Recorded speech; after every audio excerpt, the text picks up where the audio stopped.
Hi guys, and welcome back to the Red Mist podcast with me, Seshadri. And what a day we've just witnessed! What a game we've just witnessed! Tottenham just beat Manchester United 6-1 at Old Trafford. Yes, there was a little bit of a contentious red card, but Tottenham were well in control of the game even before that. So, I mean, look, there's just nothing else to do but rejoice, isn't there? I mean, it's Manchester United losing 6-1. I mean, your weakness is your biggest, quote unquote, biggest defender. Harry Maguire's been their biggest weakness for a very, very long time. Like I was watching Mark Goldbridge's stream on the United stand for a little bit, and someone on there commented that this could be this could be a worse buy than Kepa at Chelsea, and I totally agree with that because Kepa at Chelsea, he's made a lot of mistakes, but his first year there were people who weren't talking about him as much as they are right now. So Kepa had a decent first season. He didn't build on it. That's his fault.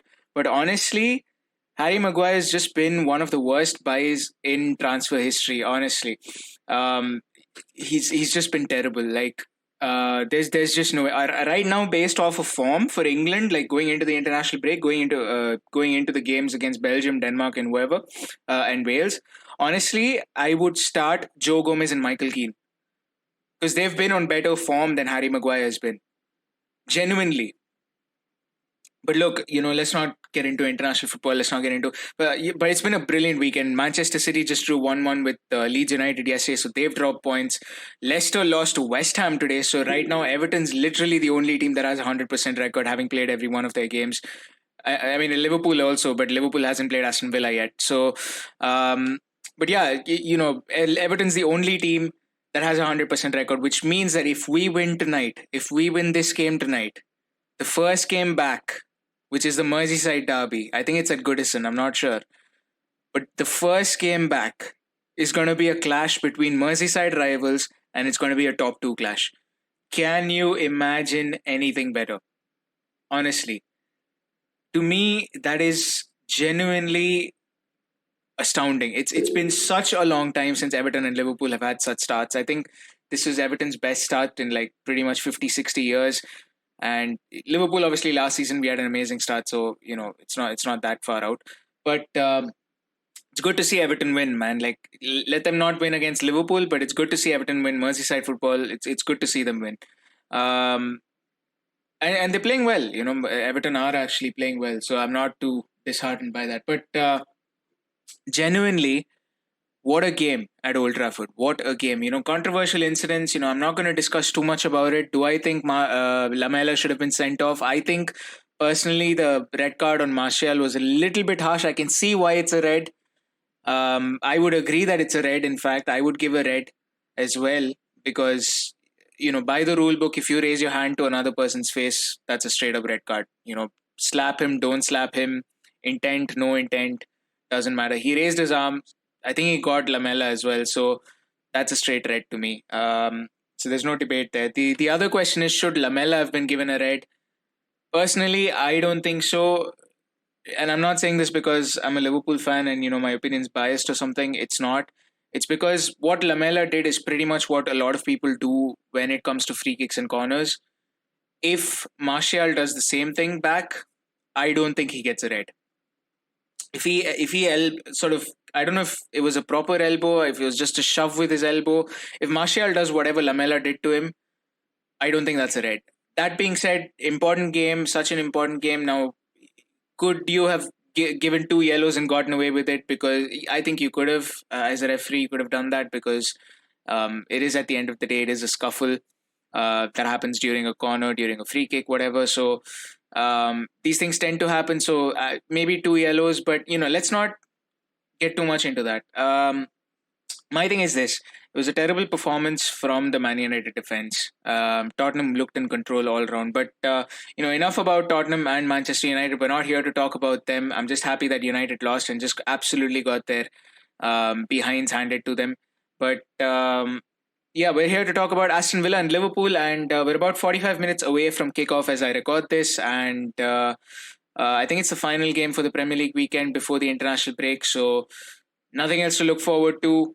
Aston Villa, Liverpool, Villa Park last season was a thrilling game Villa led 1-0 until about the 84th, 85th minute. And then I think it was Sadio Mane who scored the first goal. And then Andy Robertson got the winner in injury time. Or maybe I've got it the other way around. But either way, brilliant venue to go to, Villa Park. Very tough place. Obviously, like I said yesterday in my preview, I think the crowd is going to be a big miss for the home side.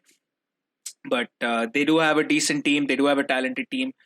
Made some really good signings as well. So we'll see what they do. But speaking of new signings and new players for the hosts, we'll have a look at the hosts lineup and big changes there. Yesterday, I speculated as to whether Barkley will start the game, and surprise, he does start the game. The playing 11 for them: Emiliano Martinez in goal, Matty Cash at right back, Konsa, Mings, Target, all three forming the backline alongside Matty Cash. John McGinn, Luiz, and Ross Barkley in central midfield. So Aston Villa going for a very attacking lineup, very creative lineup there. Luiz will be the holding midfielder. McGinn and Barkley will give them the creative spark from midfield. Jack Grealish on the left, Ollie Watkins up front, and Mohamed Trezeguet out on the right. So that's going to be something to keep our eyes peeled for. Mohamed Trezeguet against Mohamed Salah, the battle of the Egyptians in this game.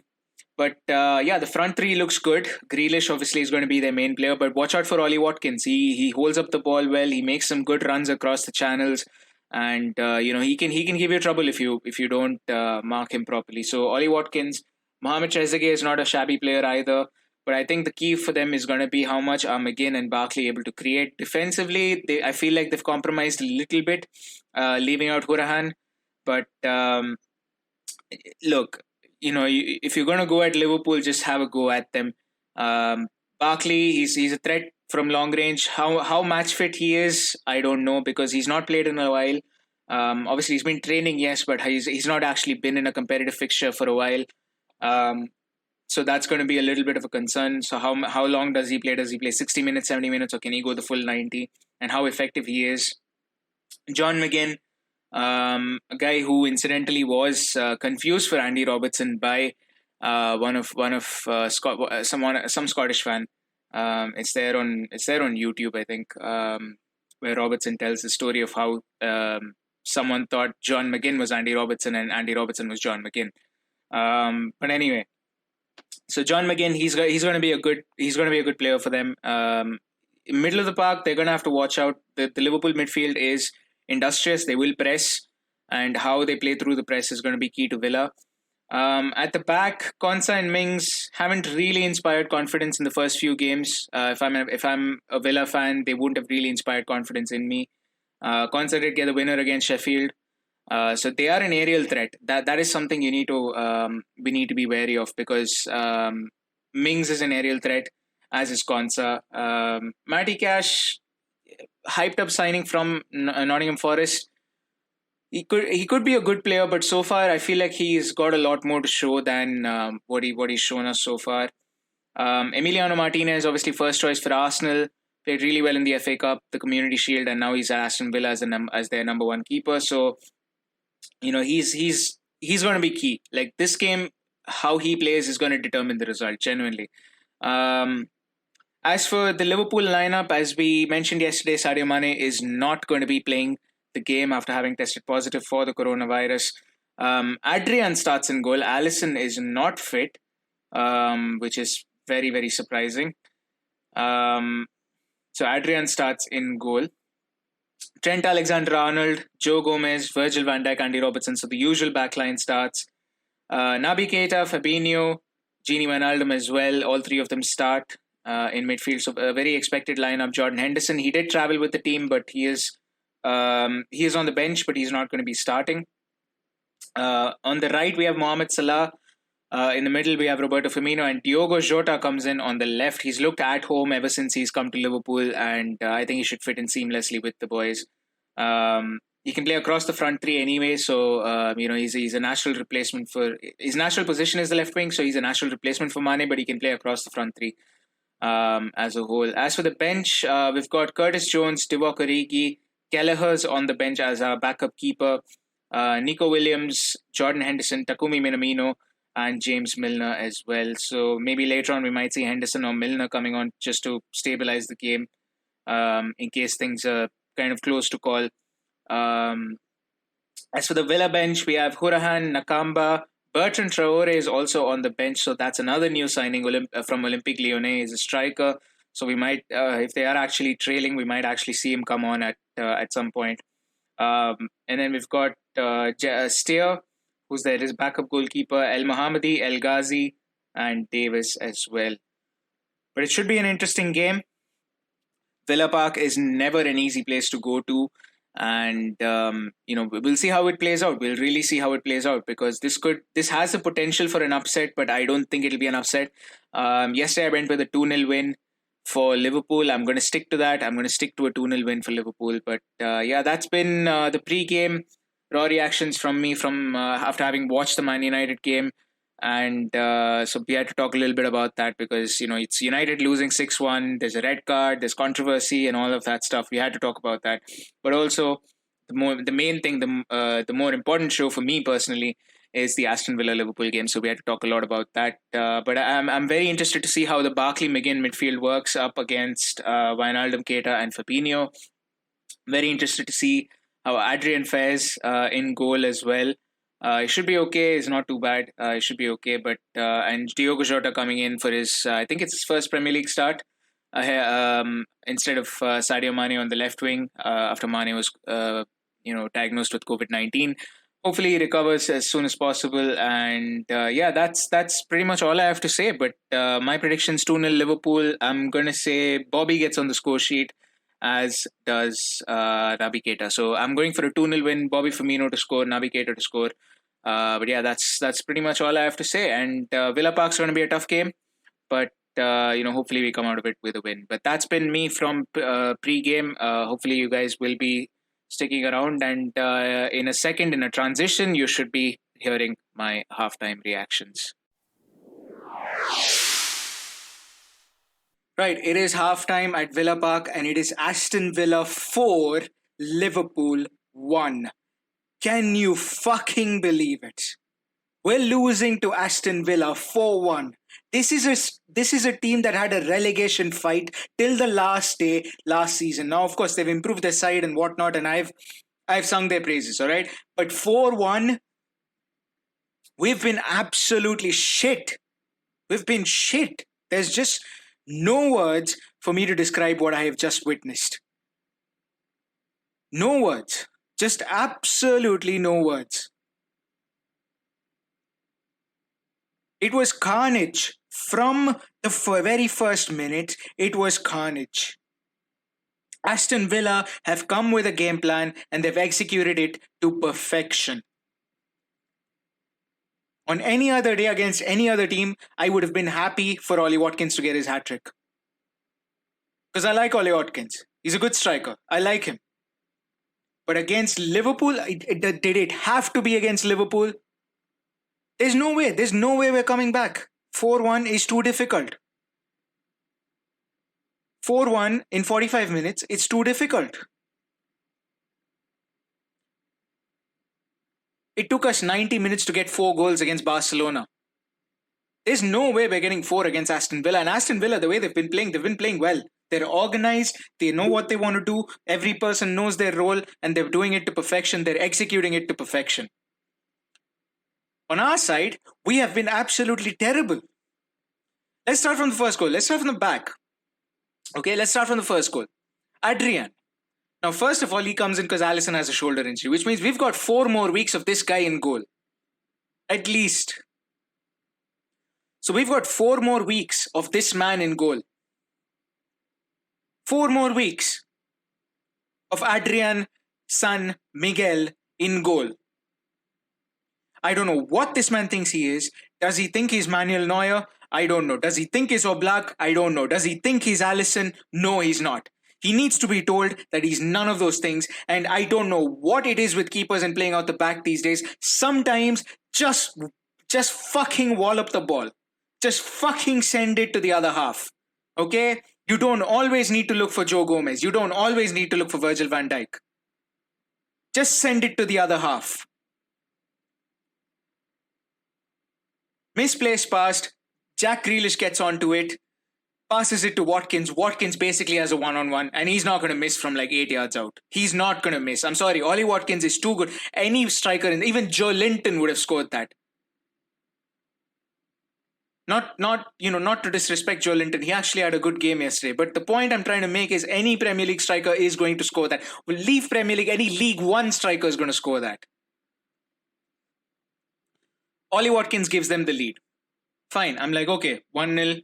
Bad mistake. I'm fuming at Adrian. I'm still fuming at Adrian. Bad mistake. 1-0. Fine. We can still come back. We were 1-0 down at Villa Park last year. We can still come back. Yes, it took a last-minute comeback and all of that, but we can still come back. I'm thinking, Liverpool, we're playing well. We're on a good run. This game, we should be getting this. And then the second goal happens. The second goal, it's a counter-attack. We're playing well, we're on the attack. They win the ball somehow, get it up to Jack Grealish, I think. And I think it was Grealish, or was it Watkins? I don't even remember. I can't even think straight. I don't remember the goals. I mean, all I remember from that goal is Trent was not even close to his marker. Trent was not even close to his marker there.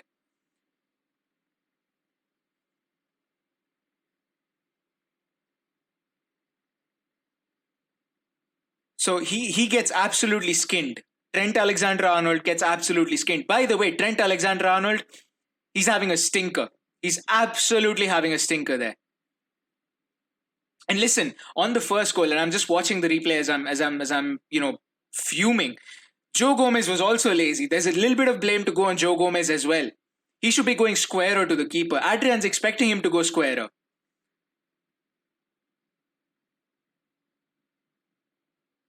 But you know what? As a keeper, if you don't see your defender go square, just boot the ball. Okay? And look, fine. We're done and dusted with the first goal. Second goal. I think it was Grealish. Literally skinned Alexander-Arnold. Honestly, Alexander-Arnold should not even be on the pitch at that point. He should just retire. He should just retire after that. Honestly, he should just retire. He's been having a stinker. He's not played. He's not played well at all. He should just retire. Honestly.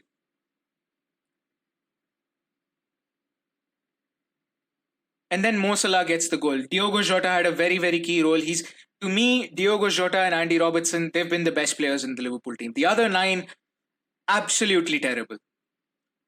I have seen Sunday League games with more quality than this. I've seen Sunday League games with more quality than this. Grealish on the left-hand side. Trent Alexander-Arnold does not follow Watkins' run at all.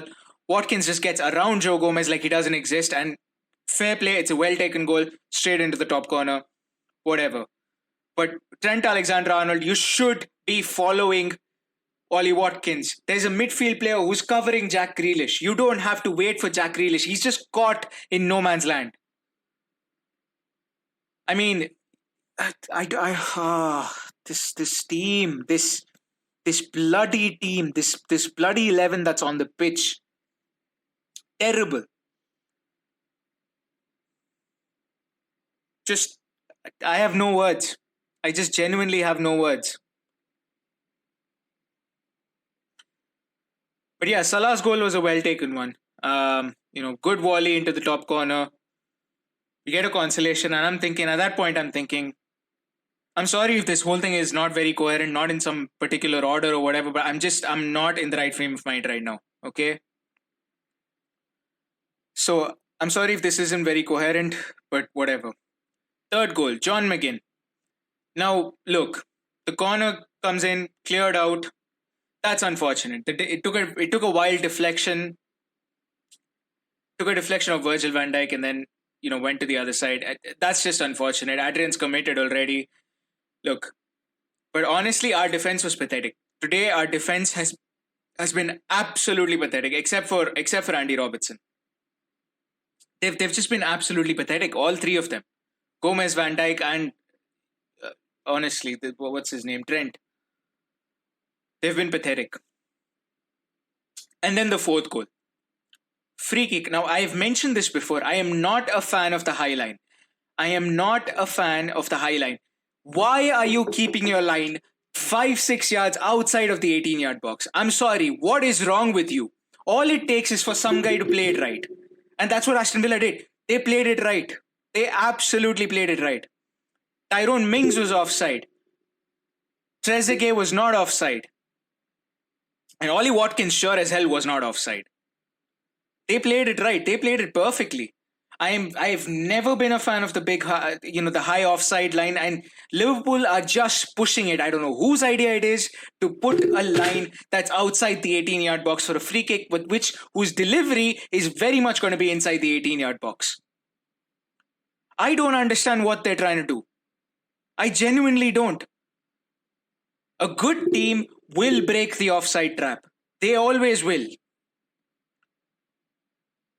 You don't think Manchester City are looking at this game going, okay, we can beat the Liverpool offside trap like this? You don't think the other 19 teams of the league are going, we can do this?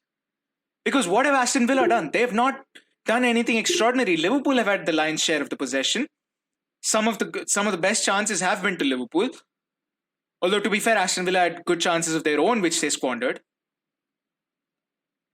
But I'm sorry, but what are you trying to achieve with that high line? What are you trying to achieve by playing such shit games? These are games we should be winning. These are games we should be winning. These are games we should be getting 3 points out of. There is no guarantee we will go to the Etihad and get 3 points. There is no guarantee we will go to Old Trafford and get 3 points. But going to Villa Park and getting 3 points should not be a question. And okay, even let's just say Aston Villa have one of those days where every shot they take, they have the Midas touch. Every shot they take goes in. Fine. Let's say it's one of those days. Show some fight. Show some hunger. Show me something. Show me something. Because right now I'm looking at the 11 players on the field, and the only two who have proven themselves in this game worthy of wearing that red jersey are Diogo Jota and Andy Robertson. None of the others have proven themselves worthy of wearing that red shirt. None. None of them. None whatsoever. And I've been saying this since preseason. Defensively, we have not looked good. I honestly, halftime's about to end. The players are coming back onto the pitch. Look, I don't have much more to say. I honestly don't have any hopes of even salvaging a point in this game. I'll have more to say at full time. But genuinely, I'm pissed off. I'm disappointed. I'm disgusted. I'm just embarrassed by this team. I'm embarrassed by this team. There's no question. I'm just embarrassed. But like I said, we will see again at full time whether Aston Villa. To be honest, Aston Villa should be about 5 or 6 up. Ross Barkley missed 2 golden chances. If he scores those, they're running away with this.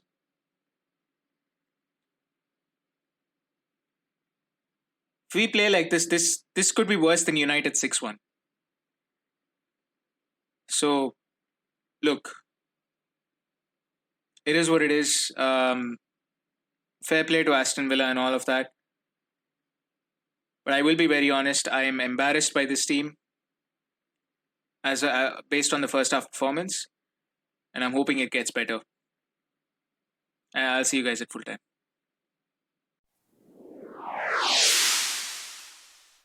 (7-2). 7-2. That's the final score. I'm not joking. That's the fucking final score. 7-2. Aston Villa scored 7 against Liverpool. Let that sink in.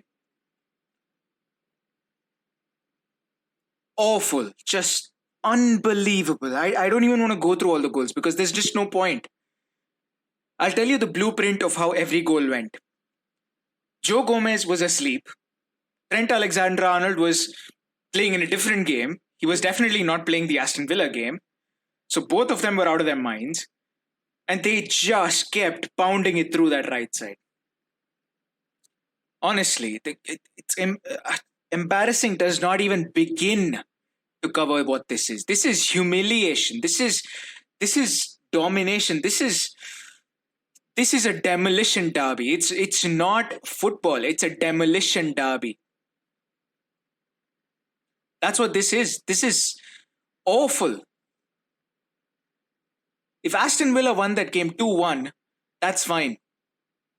And you know what the worst part about this is? Aston Villa could have scored 10, and they would have deserved to score 10. Ross Barkley missed a couple of them. Ollie Watkins hit the post hit the crossbar in the second half.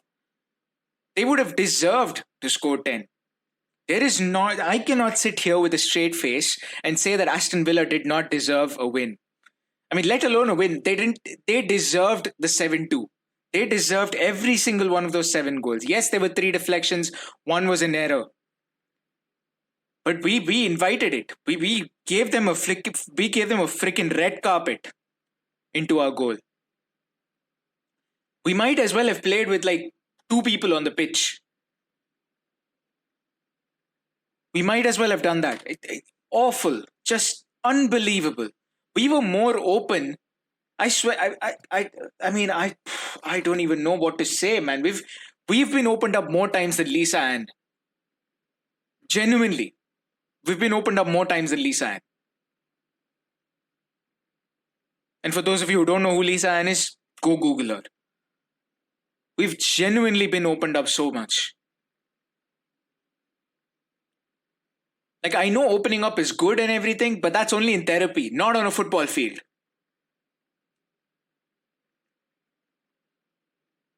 Sometimes you have to defend. It's all well and good saying in press conferences that you're going to attack the title.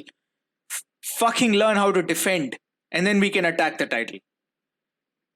And you know what the worst part is? Aston Villa didn't do anything extraordinary. All they did was saw that we played a high line, kept putting through balls behind. And Grealish got onto it, Watkins got onto it, Trezeguet got onto it. Barkley played really well. That's all they kept doing. They kept just putting through balls behind our defense. And why not? Why not? Who the fuck do we think we are? Bayern Munich?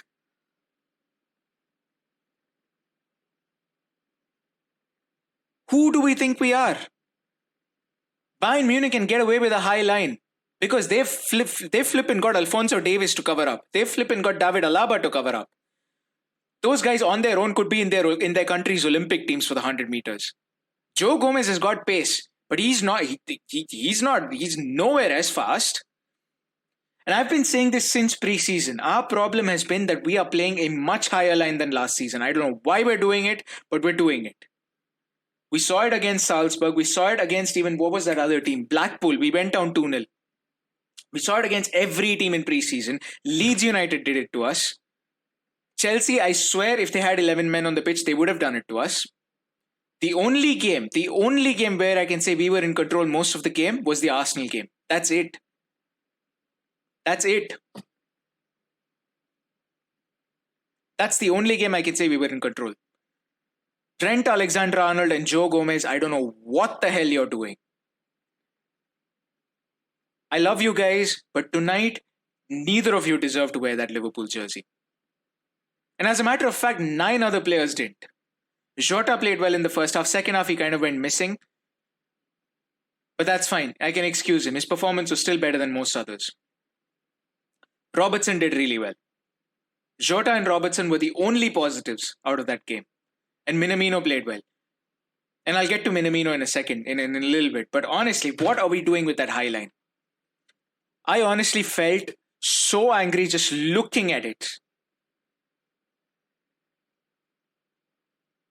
Fine, the goals with deflections, fine. You can't do much about those. Unfortunate deflections happens. But the fact is, Aston Villa deserved those goals. Trent was lost. Like I said, he was not playing in this game. He was playing somewhere else. He was already in the international break. He was already playing Wales, Denmark, and Belgium. He was not playing. He doesn't like to play Aston Villa anymore, apparently. I couldn't even care less that Salah had scored 2 goals. I just couldn't. Because what's the point? 7-2. We were laughing at United for losing 6-1. They were down to 10 men. United was down to 10 men. 6-1 is still a big defeat even if you're down to 10 men, but at least you have an excuse. You're down to 10 men. What was Liverpool's excuse? A bunch of mannequins from Primark would have played better than that. Honestly. I could have kept 11 mannequins from the training field and they would have played better than what Liverpool played today. They would have posed more of an obstacle to Aston Villa than these guys. This was embarrassing, humiliating. Our weaknesses were paraded to the entire world today. You don't think Manchester City is going to be looking at that game thinking we can do that and we have better players? You don't think Manchester City is going to be thinking if Aston Villa can do that with Grealish, Watkins and Trezeguet, imagine what we can do with Sterling, Mahrez and Aguero or Jesus or Bernardo Silva, Kevin De Bruyne, put whoever you want. You don't think they're going to be looking at that and thinking they can beat us? That they can come to Anfield and beat us? Of course they will. If I'm Pep Guardiola, I'm thinking, that's insane. That's exactly what we should be doing. And let me tell you this. The balls that McGinn and Barkley were playing today, Kevin De Bruyne is going to be playing much more accurate through balls. And he's going to be ripping apart that defense. He's absolutely going to be ripping apart that defense when we play them. And why not? Why even look forward all the way till City? Our next game is against Everton. You don't think James Rodriguez is looking at that game going, if that is Liverpool's defense, I'm going to have a field day. James Rodriguez is 10 times the player that Ross Barkley is. He's going to take apart that defense. And you don't think Dominic Calvert-Lewin's looking at Ollie Watkins going, if Watkins can do that, I can do it too. Because they're both very similar strikers. And Calvert-Lewin's on form right now. Unbelievable. Just unbelievable. There is no excuse, not one excuse in the world for this sort of performance. And I said I'll get to Minamino in a second, but I can't speak about Minamino without speaking of Bobby Firmino. Can we please take this man out of the team? He's not been in form. Last season was a dip in form.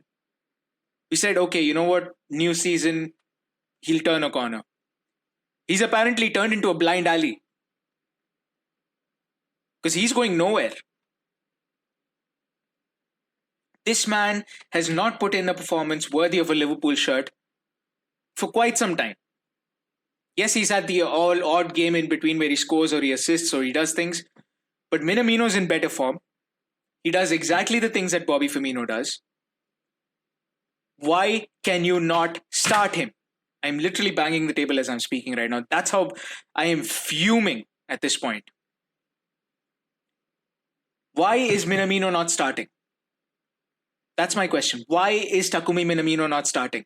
I understand sticking with your best 11. I understand that.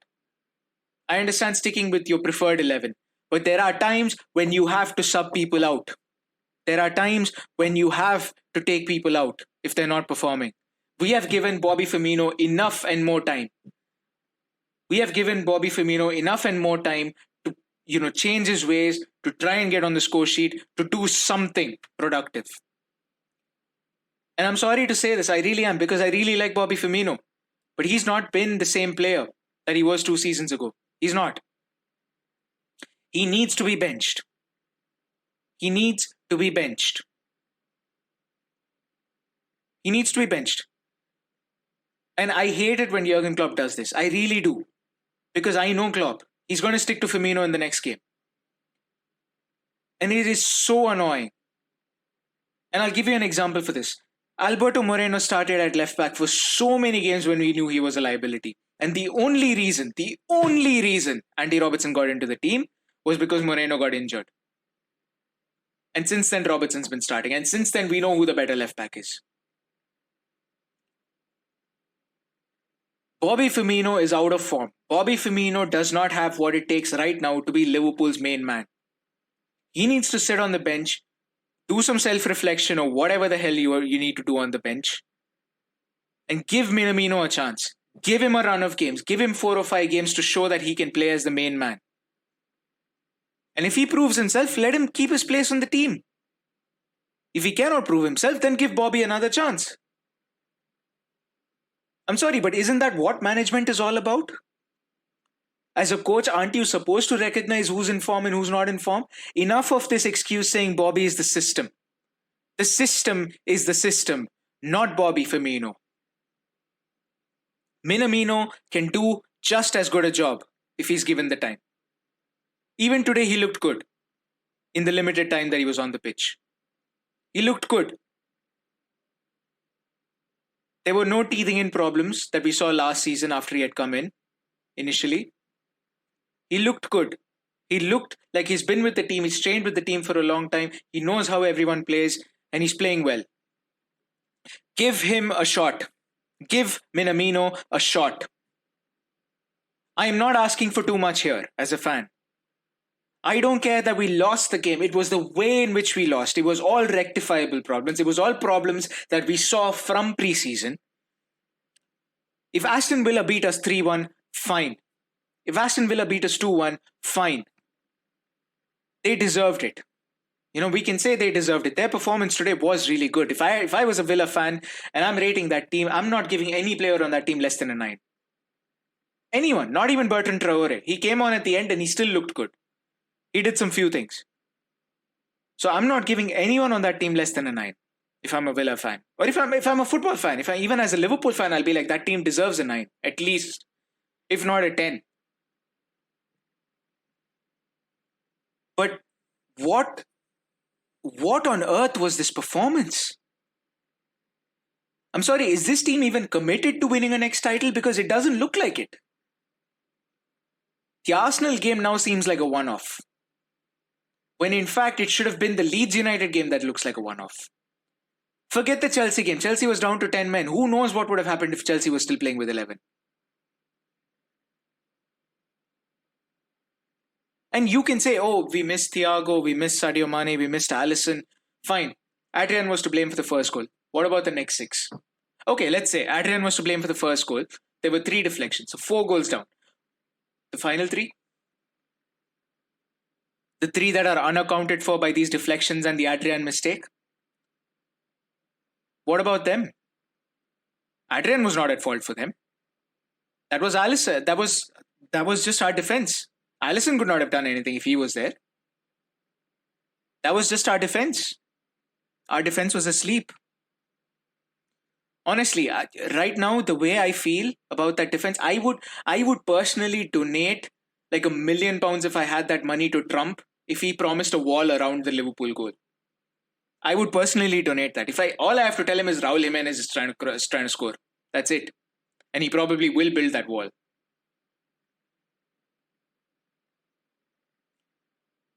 I'm sorry, this performance has no excuse. Literally none whatsoever. It's one thing to lose, it's another thing to lose without fight. Show me something. Show me that you deserve to wear that Liverpool jersey, because today you didn't. None of you all did. Maybe Jota and Robertson, but that's it. Out of a team of 11 plus 3 substitutes, 14 players, 2 people showed me that they want to actually play for Liverpool. 2 people. Maybe 3 with Minamino, but that's it. That is it. None of the others. Mo Salah as well, he might have got 2 goals and he tried. I genuinely, I feel for him. He tried. And maybe you can say Mo Salah, but you know what? There were loads of times in the game where Mo Salah was not even there. Diogo Jota had a better game than Mo Salah in my opinion. Even though Salah got the goals.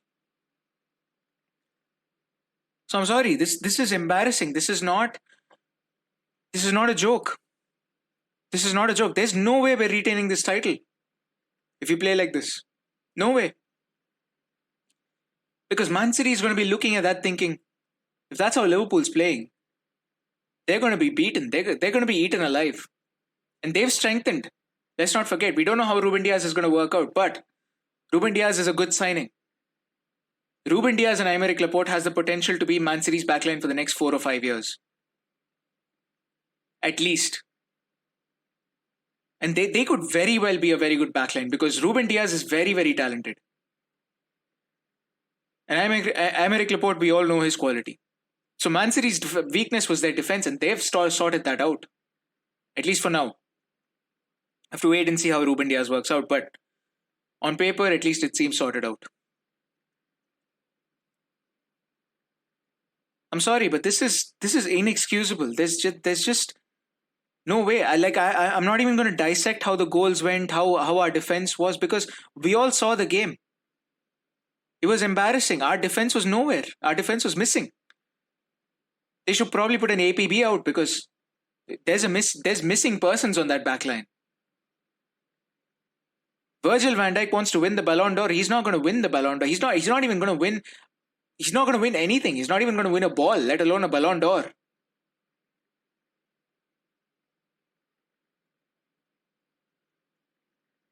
And I've seen some Liverpool fans say, we should take this in the chin. These things happen, and we lost to Spurs like this. We lost to Spurs with 9 men. And even that defeat was not as bad as this. I think it was a 4-1, if I remember rightly, at Wembley. Even that defeat was not as bad as this, and we were down to 9 men. And it's Spurs, moreover. They actually have the quality to beat us at times. They have a puncher's chance of beating us. Aston Villa, and no disrespect to them, because the way they played today, they thoroughly deserve to beat us. But on paper, this is a team we should be getting 3 points out of.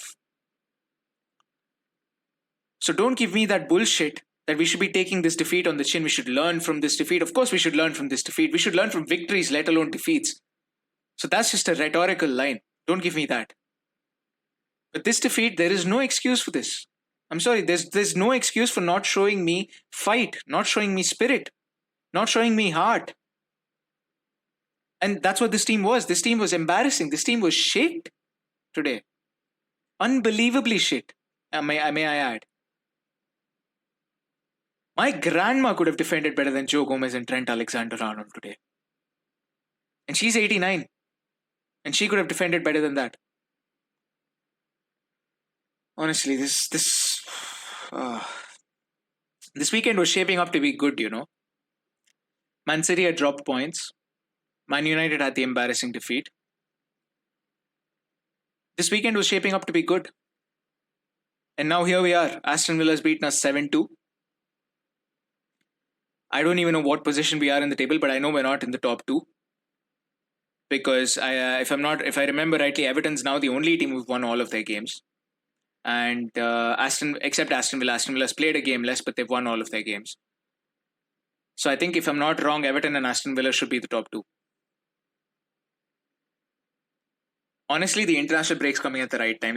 People are like, oh, we can't work on things that we learned from this game and from this defeat and whatnot. And honestly, we need the international break. This squad needs some time off from each other, honestly, after this defeat. They all need to go back, have a strong look at themselves in the mirror and be like, they need to assess themselves as individuals and as a group.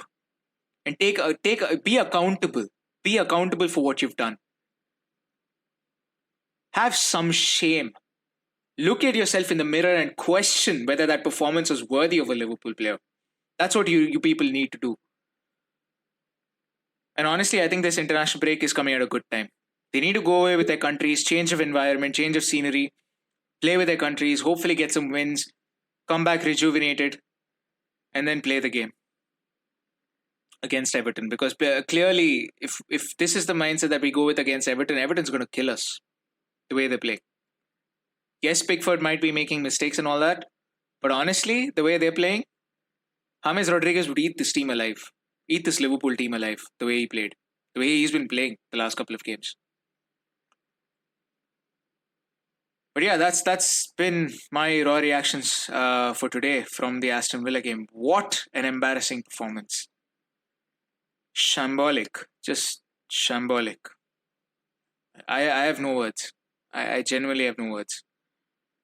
Just go hide in a ditch or something and I don't even know. But if you guys did enjoy the episode, for whatever reason, I don't even know why you would enjoy this episode, but for whatever reason, if you did, then follow the podcast on Spotify, Amazon Music, or Apple Podcasts, or wherever you get your podcasts from. I am also on Twitter, Sesh1214. I am also on Instagram, Seshadris. That's Seshadhris. I mean, I don't even know what to say, but thank you guys for your support. Thank you guys for listening. I will see you guys over the international break. I have a Champions League episode coming out. So, I don't even feel like talking about the next. I honest, this game's just ruined everything. Ruined my mood. I mean, this whole, it's going to be 2 weeks till the next game.